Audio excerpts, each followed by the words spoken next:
Assalamualaikum warahmatullahi wabarakatuh. Good morning, Mr. Johari Sofi, as a lecturer of intercultural communication. Good morning, everyone. Today, we are going to talk about challenges and barriers in intercultural communication. My name is Muhammad Zainuro and my partner is Anim Falahuddin. Challenges and barriers in cultural communication itu muncul sebagai akibat peristiwa di dunia nyata yang di sekitar kita, di dalam konfrontasi sehari-hari kita, interaksi antar budaya melalui pengalaman ataupun observasi. Selain itu, dunia kita yang berubah dengan sangat begitu cepat, dipengaruhi oleh teknologi, perjalanan ataupun pariwisata, pendidikan dan imigrasi, membuat kita berhubungan dengan orang di luar sana yang berbeda budaya dengan kita itu menjadi lebih mudah. Dan ini adalah beberapa subpoin yang akan kita bahas ya.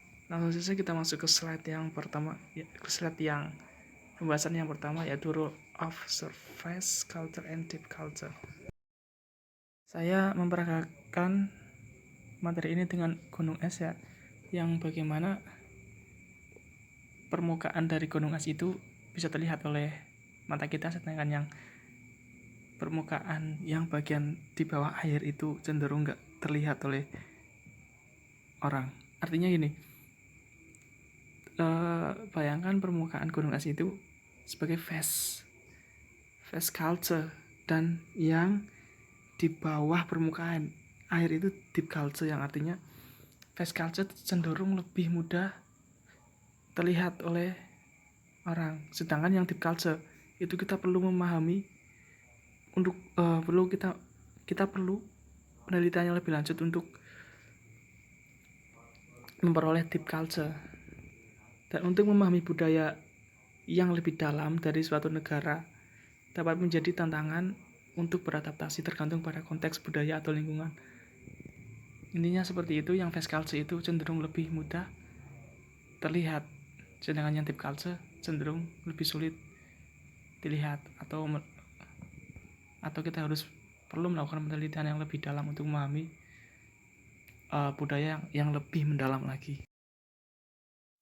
And next, influence of diverse value and belief system. Value and belief system entrenched in religious orientation, historical roots, and family loyalty influence our observation of the world around us, and more importantly, how we reach and respond to intercultural communication, interaction, and events. Sistem dan nilai kepercayaan yang tertanam dalam orientasi agama, akar sejarah, dan loyalitas keluarga mempengaruhi pengamatan kita terhadap dunia di sekitar kita. Yang lebih penting, bagaimana kita bereaksi dan menanggapi interaksi dan peristiwa komunikasi antar budaya. Jadi ada beberapa poin ya yang sangat mempengaruhi pengamatan kita untuk memahami suatu budaya, yang sudah saya sebutkan tadi, antara lain agama, sejarah juga, dan loyalitas keluarga. Dan selanjutnya adalah next, effect of stereotyping. Definition of stereotype as beliefs as opinions about the characteristics, attitudes, and behaviors of members of various groups is a simple, straightforward explanation as to why we sometimes reframe stereotypes of our own culture by fitting into the profiles and representations of ourselves that people expect to see. Definisi stereotypes sebagai keyakinan dan pendapat tentang karakteristik, sikap, dan perilaku anggota dari berbagai kelompok adalah penjelasan yang sederhana. Artinya begini, seringkali kita menilai perilaku seseorang dari perilaku luar mereka. Apa yang pertama kita lihat, kita bisa menilai orang itu seperti apa. Itu namanya stereotype. Kalau di kamus bahasa Indonesia, stereotip itu diartikan kita memahami sesuatu bukan dengan pendapat orang lain, bukan dengan sebuah pengertian yang kita pelajari, melainkan pemahaman yang kita pahami secara otodidak yang keluar dari otak kita. Itu disebut stereotype. Kecenderungan stereotip itu juga sangat dipengaruhi oleh media massa sekolah, keluarga, lingkungan sekolah, dan teman sebayanya. Tetapi efek stereotip ini melampaui imajinasi seseorang dan bisa sangat berbahaya. Bisa dapat menghina atau mendiskriminatif seseorang. And next, the injustice of prejudice. Stereotypes can be both negative and positive. Negative stereotypes lead to prejudice. Prejudice often encourages a negative attitude or prejudgment towards a cultural group and can lead to discrimination. According to Sumapa and Porter, 2001, prejudice includes various levels of hostility when applied to interpersonal and intercultural settings. Berprasangka sering kali mendorong sikap negatif ataupun positif atau prasangka terhadap suatu kelompok budaya dan dapat menyebabkan diskriminasi. Prasangka mencakup berbagai macam tingkat permusuhan bila diterapkan pada interpersonal dan antar budaya. Alright, my name is Muhammad Anim Palaudin. I am here as the second speaker from the age group. I will continue my friend's explanation. So, friends, you can open the 10th slide. Intercultural communication in practice. In an effort to remain positive in any intercultural interaction, one needs to identify common traits and to build upon commonalities, and a third culture's option that is based on respect for both cultures. Jadi poin yang ke-6 yaitu komunikasi antar budaya dalam praktek. Dalam upaya untuk tetap positif di setiap interaksi antar budaya, seseorang perlu mengidentifikasi benang merah dan membangun atas kesamaan atau pilihan budaya ketiga yang didasarkan pada penghormatan terhadap kedua budaya. Next, slide 11. Building a third culture. Poin yang ke-7. The two opposing forces existed in many cultures. The opposing culture force under various subcategories such as high and low context cultures, monochronic and polychronic cultures, individualism and collectivism, high and low power distance cultures, and long-term and short-term orientation. Poin yang ke-7, membangun budaya ketiga, bahwa ada dua kekuatan yang berlawanan dalam banyak budaya. Adalah kekuatan budaya yang berlawanan di bawah berbagai subkategori seperti tinggi dan rendahnya konteks budaya, kemudian budaya monokronik dan polikronik, atau individualisme dan kolektivisme, dan juga budaya yang bersangkutan dengan kekuasaan tinggi atau rendah. Yang terakhir, orientasi jangka pendek dan juga jangka panjang. Memadukan dua kekuatan dan nilai yang berlawanan ini menghadirkan tugas yang luar biasa dalam membangun komunitas global. Tetapi pengakuan atas kekuatan pembangunan budaya ketiga sebagai budaya bersama dan dinegosiasikan merupakan langkah penting dalam membangun komunikasi global. Sifat dialogis dan bangunan budaya ketiga mencerminkan gagasan kompetensi antar budaya yang dapat membantu mendamaikan nilai-nilai yang tampaknya berlawanan ini, mengembangkan keseimbangan dinamis, mengintegrasikan nilai-nilai melalui sinergi, dan memungkinkan transformasi pada tingkat pribadi, sosial, dan struktural. Next slide. The third culture is premised on the creative and adaptive evolution and interdependence in an ongoing process of dialect communication that requires people to change to survive within this third culture's community. Kemudian slide yang ke-11,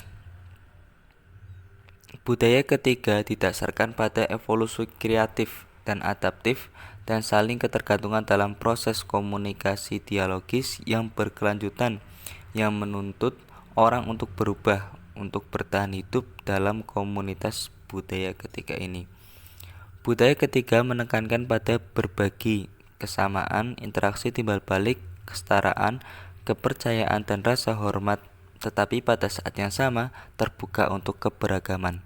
Atribut seperti itu memungkinkan orang untuk berinteraksi dengan budaya asli dan berfungsi sebagai fasilitator di antara budaya. Pembangunan komunitas budaya ketiga yang didasarkan pada pijakan yang sama tidak mungkin berhasil jika beberapa peserta mengasumsikan keunggulan budaya, ras, etnis, atau bahasa di atas yang lain. Budaya ketiga memberikan akses timbal balik satu sama lain di mana mereka berinteraksi, berdialog, menegaskan identitas mereka, mengidentifikasi dan menghargai kebaikan bersama dan menemukan suara mereka. The next slide. 13 slide. Interpretation of intercultural events. Representation of voice and identity. Culture and communication influence our perception, worldviews, beliefs, expectation, and behavior. We act and interpret the event around us according to the mental map shaped by our culture as rulers for living and functioning in society. Culture is so abstract that we do not realize its existence until there is a cultural clash when we interact with people from other cultures. Kemudian slide yang ke-13, interpretasi acar antar budaya, representasi suara dan identitas. Budaya dan komunikasi mempengaruhi persepsi pandangan dunia, keyakinan, harapan, dan perilaku kita. Kami bertindak dan menafsirkan peristiwa di sekitar kami sesuai dengan peta mental yang dibentuk oleh budaya kami sebagai aturan untuk hidup dan berfungsi dalam masyarakat. Budaya sangat abstrak sehingga kita tidak menyadari keberadaannya hingga terjadi benturan budaya ketika kita berinteraksi dengan orang-orang dari budaya lain. Lebih jauh, budaya memberikan kita rasa identitas dan ketertarikan kelompok. Ekskulturasi cenderung membawa pesan ke rumah kepada anggota budaya bahwa budaya mereka lebih unggul dari budaya lain. Oleh karena itu, budaya bersifat etnosentris. Etnosentrisme adalah kecenderungan untuk memandang kelompok seseorang sebagai superior dan berbudi luhur serta serta standar nilai seseorang sebagai universal dan besar. Dari sudut pandang ini, seseorang mungkin melihat yang lain sebagai berbeda, aneh, lemah, tidak bermoral, lebih rendah, dan mungkin melihat yang lain sebagai hina. Tingkat etnosentrisme yang tinggi dapat menyebabkan rasisme, prasangka, diskriminasi, dan bias yang memanifestasikan dirinya dalam keragaman linguistik, media ekspresi, idiom, dan kata-kata penutur. Memahami dan menghargai budaya sendiri akan menumbuhkan pemahaman dan apresiasi terhadap budaya lain.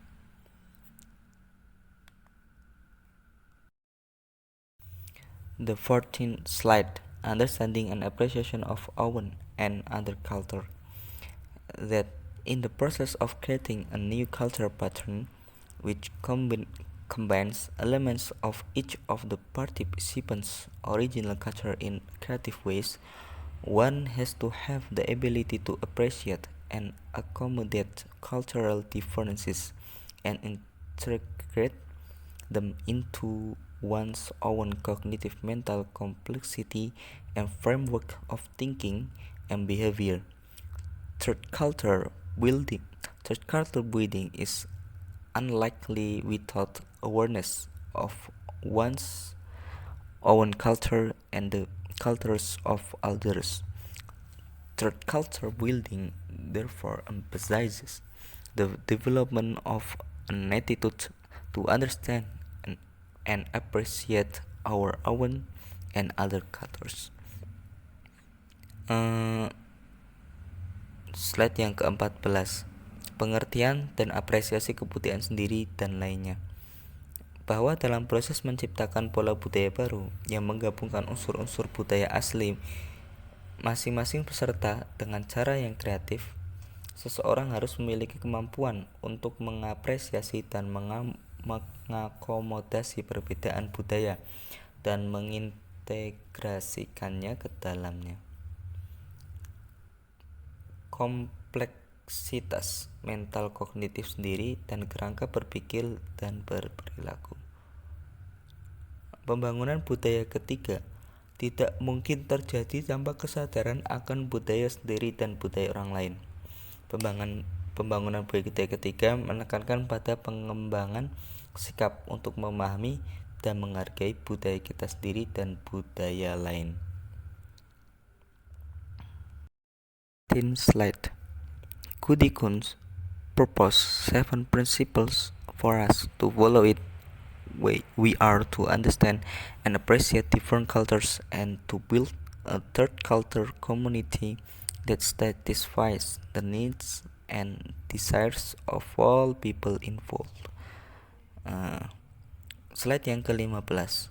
Kudikun mengusulkan 7 prinsip untuk kita ikuti jika kita ingin memahami dan menghargai budaya yang berbeda dan untuk membangun komunitas budaya ketika yang memenuhi kebutuhan dan keinginan semua orang yang terlibat. Yang pertama, berkomitmen pada prinsip membangun komunitas. Kedua, perhatikan apa yang kita lakukan dan katakan. 3, bersikaplah menerima dengan syarat dan terbuka untuk orang lain. 4, peduli pada diri kita sendiri dan orang lain. 5, pahami dan hargai perbedaan. 6, bersikaplah etis dan terlibat dalam perilaku yang benar secara moral. Terakhir, jadilah damai di pikiran kita, kata-kata, dan tindakan. Memahami dan menghargai budaya sendiri adalah kunci untuk merangkul budaya lain dengan rasa hormat yang pantas mereka dapatkan. Dalam refleksi atas interaksi dan peristiwa antar budaya sehari-hari dan di media, orang harus tetap berpikiran terbuka dan melihat peristiwa dari berbagai perspektif. The last explanation slide. Conclusion. Our critical cultural lenses, together with our social consciences, must always be the filter through which we monitor our behavior so that we remain responsible and accountable for the consequences of our words, our silences, and our action on the culture other. Kesimpulan, lensa budaya kritis kita bersama dengan kesadaran sosial kita harus selalu menjadi filter yang digunakan untuk memantau perilaku kita, sehingga kita tetap bertanggung jawab atas konsekuensi kata-kata kita, keheningan kita, dan tindakan kita terhadap budaya lain. Thank you very much. If you have a question, you can write it in WA group or in Google Classroom. See you.